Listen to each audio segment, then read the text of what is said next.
into public office, their conduct, their humility, their conduct will help matters. If you have a nominee who is so arrogant, so partisan, so disrespectful, so deceptive, so dishonest, you don't expect us to spend 5 minutes.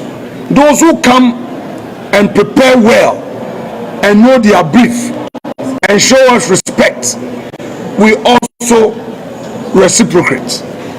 Not those who would come and be insulting and abusing the Chief Justice of the Republic, the former president of the land, and you expect us to clap for them and take tea with them. We will not. I'm therefore cautioning the chair of the committee not to yield to those extremists who are pushing him to assert his authority because he is weak. The chair of the committee should know that we respect him. But I must also be quick to commend Honorable Mahama Yariga. He has shown leadership. His diplomacy is at its all-time best. He's done well. His engagement, the transparency he has introduced, should it continue, would have a very peaceful parliament. How he engages us is the way to go in this parliament. But to my respected friend Rockson Eche Dafiamapo, if he thinks that he is still in opposition and he would be a bully, then he would meet his meter. The Dafiamapo has gained notoriety of shouting, yelling, undermining his own chairman, interrupting proceedings, undermining his own majority leader, and he describes himself as the avant-garde of the government. Really, is he the first majority chief whip?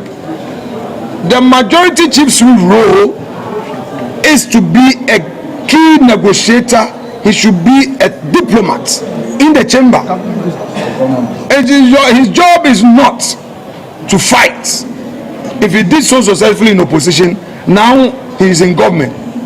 So President Mahama and his government may have to rethink their choice of Rockson Eche Dafiamapo as their majority chief whip. Throughout the approval process, the NDC has never marshaled its numbers in the chamber. They claim that they are a majority. Every single day we come into the chamber, we count them. The average number they have ever had in the chamber has been 92. It's only on one occasion that they had 104. So it has always taken our side to add up to their side to make the number to take government business through. So they should be humble enough to cooperate than that attempt to bully us. It will not happen. We would urge them to continue to respect the conventions and arrangements associated with the process of vetting. And if they do so, we'll cooperate with them. Now the clerk to the committee. This clerk to the committee has shown her colors that she is of the NDC stock. We are going to officially write to the clerk to Parliament to withdraw this lady from the appointment committee. And that lady must either resign as a parliamentary staff or change her posture without delay. When we were in government, this lame clerk will insist that the minority must have its say, read through reports before it is signed by the chair. This same clerk today would advertise those who have been scheduled for vetting at midnight without notice to us as minority. Report gets signed, and the first time the minority will see the report will be on the floor. The practice has been that I would see the draft, go through, share my concerns before it is signed. But on a number of occasions, I try to engage quietly to resolve these things. Not even once has this NDC clerk brought a report to my attention. This morning, after all her numerous sins, she committed another grave sin this morning again. We were in Parliament as early as 8 o'clock to have our caucus meeting. When we were done, the majority chief whip reached out to the chief whip of our caucus that they wanted us to have a meeting. We agreed to the meeting. They said they were waiting for the majority leader. Indeed, the majority leader himself called me that he was on his way and that the meeting should be held in his office.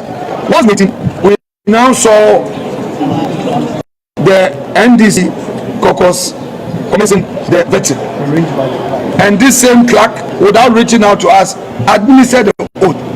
What an irresponsible clerk we have! What an unprofessional clerk we have! What a partisan clerk we have! She must be ashamed of herself and ashamed of her profession as a parliamentary service staff. We will not spare her. We will go all out to deal with her in accordance with law if she will not change. Our parliament boasts of mature conventions and practices, and this we have navigated all these years. We would urge our colleagues one more time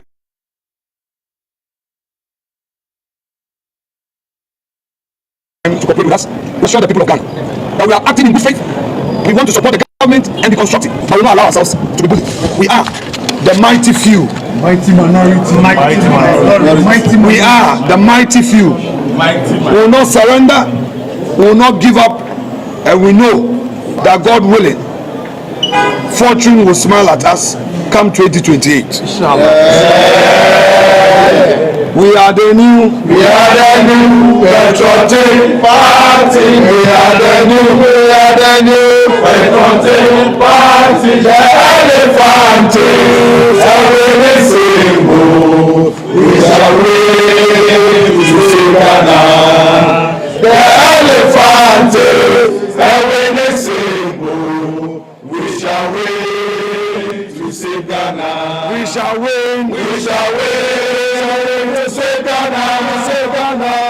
Shall wait to see Ghana. Oh, the elephant is a symbol.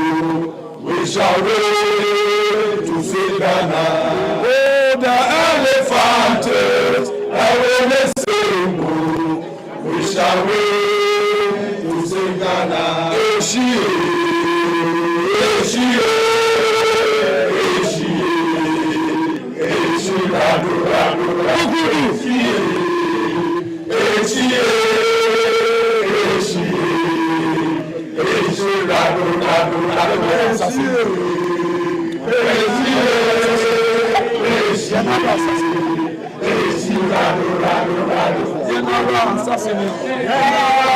Assassinate,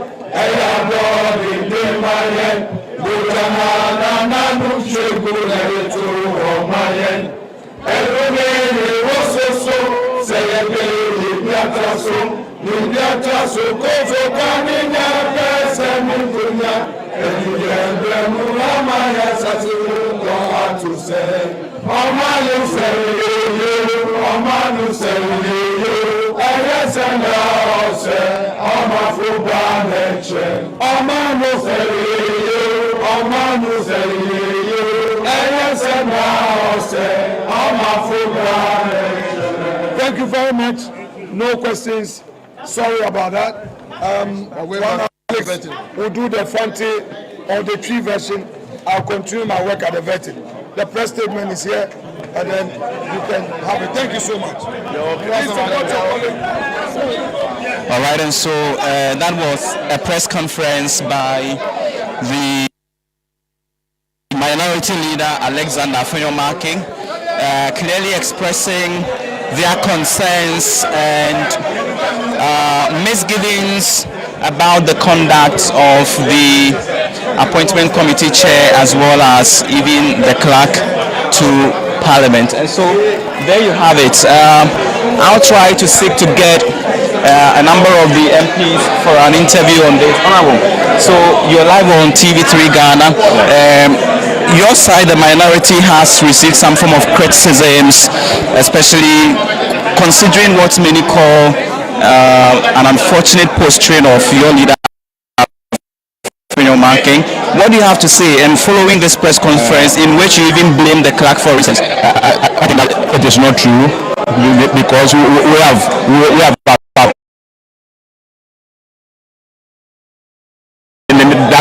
respect that the minority is cooperating.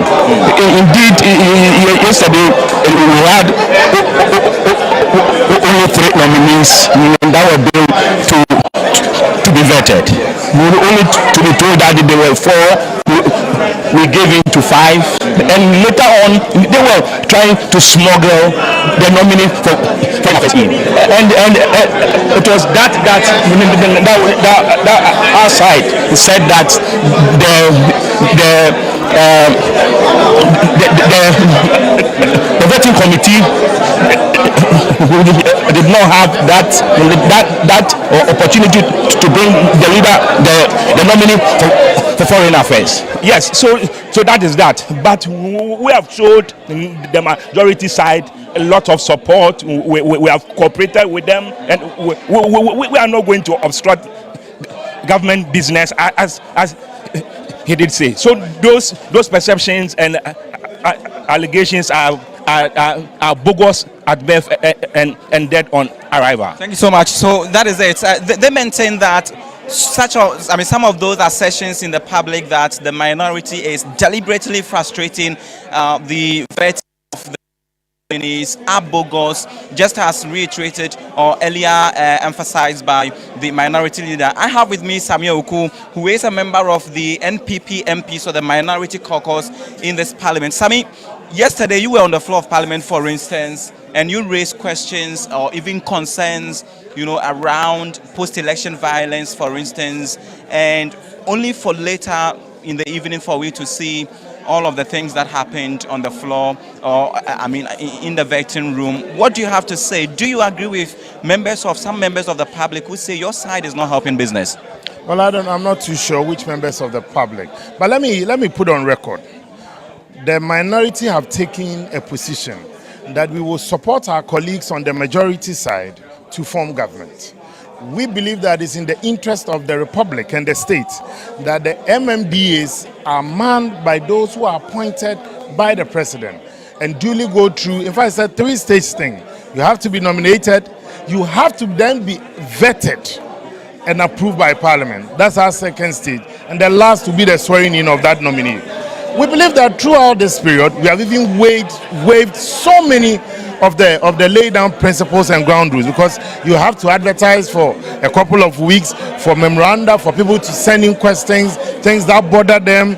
They bring you issues that they believe that are critical and are germane to the very issues that we'll be discussing. We've waived all that. So in the short time that we are able to prepare, we come and then they tell you that you are going to vet 3 nominees.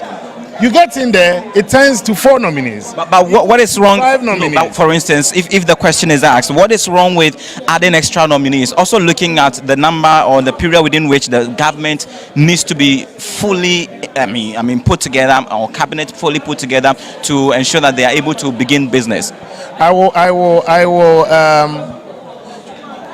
I'll be diplomatic in responding to you on this question, and I say that with the greatest of respect. If you're asking me what is wrong, if you are to add on to the people you have vetted, if you tell me that minority side and majority, today we are going to vet minister designate for environment, minister designate for jobs, employment and labor, a minister designate for sports. In fact, and communication. These were the three. We get there, and after these three, that you have prepared for it, you are ambushed with a fourth nominee, being another minister designate for transport. Then you are ambushed with another minister designate, and then you are supposed to vet the person. When adequately, the very list that they give you, these are not the questions that you have prepared on behalf of the public. And mind you, we are not monarchs. We are elected representatives of the people. And so the people have sent here that on this particular topic, can you tease the mind or extract from the minister designate, especially on the issue, for instance, Sam George yesterday, I asked a very crucial question on data.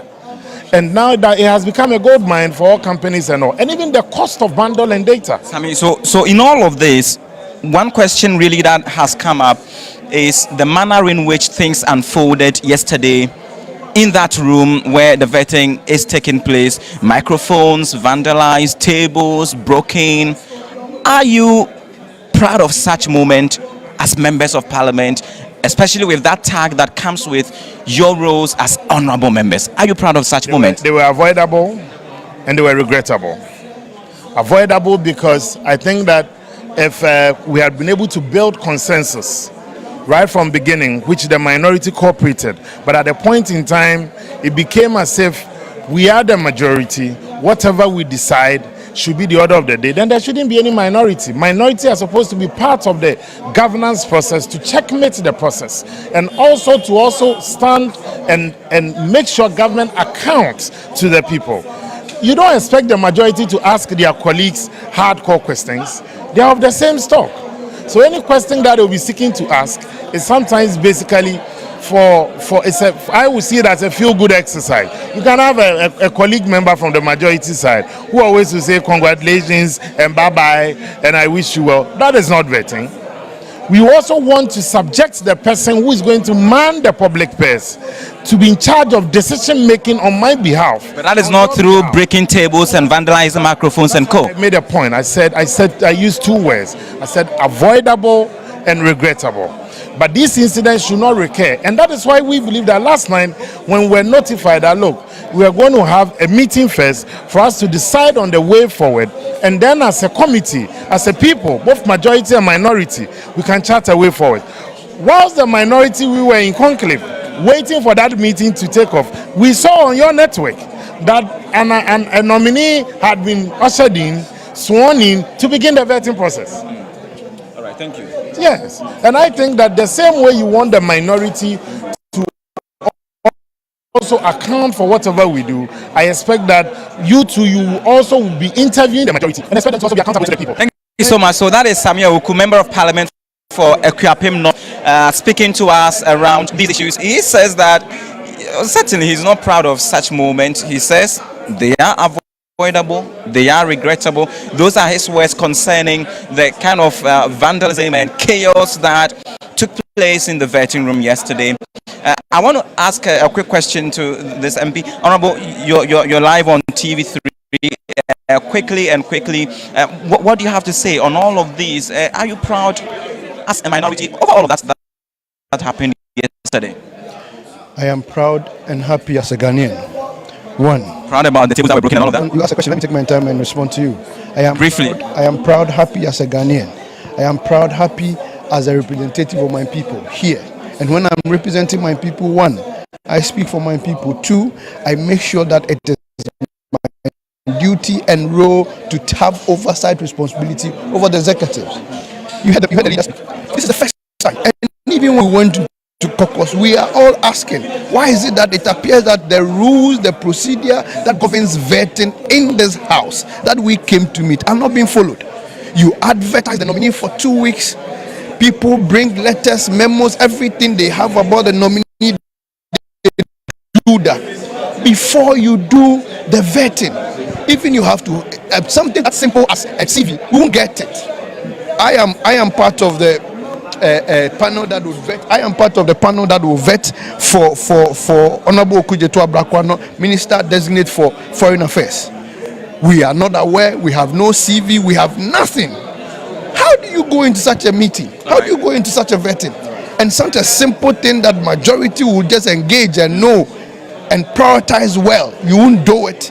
That is so unfortunate. Thank you. Ghanaians have given you the mandate, but they gave you the mandate to lead and rule with tactfulness. So if you add tactfulness to it, we would add that one to you. Thank you. Thank you. So that is Nana Asafo-Adjei, MP for Bosomi Freho. But in all of this, you know, the other concern that has come up generally has been how sometimes they are very brief with some of the appointments.